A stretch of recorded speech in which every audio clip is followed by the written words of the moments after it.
ایک شخص اپنی بیوی سے بے پناہ محبت کرتا تھا۔ بدقسمتی سے بیوی کو جلد کی بیماری لگ گئی،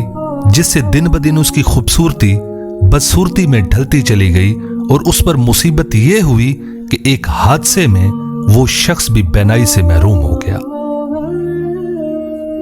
وہ دونوں اسی حال میں اپنا گزارا کرنے لگے، مگر بیوی کی جلد کی بیماری بڑھتی چلی گئی اور وہ اتنی بدصورت ہو گئی کہ جب بھی کوئی اسے دیکھتا تو کراہت محسوس کرتا،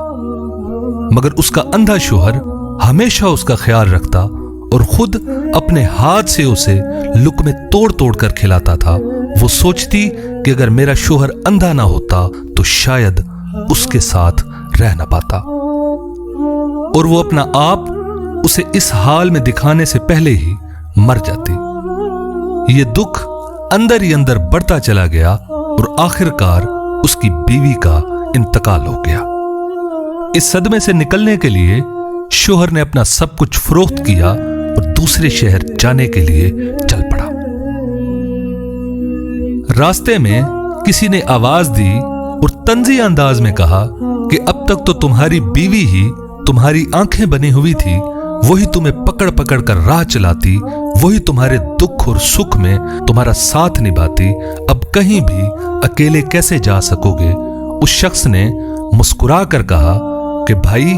میں اندھا نہیں ہوں، صرف اندھا بننے کا ناٹک کر رہا تھا، کیونکہ یہ احساس میری بیوی کے لیے بہت تکلیف دہ ہوتا کہ میں اس کی بدصورتی کو دیکھ رہا ہوں۔ یہ کہہ کر وہ شخص شہر چھوڑ کر چلا گیا۔ کہنے والے کہتے ہیں جب اس شخص کا انتقال ہوا تو خلقت اسے اللہ کا ولی کہہ کر پکارتی تھی۔ اس لیے کہتے ہیں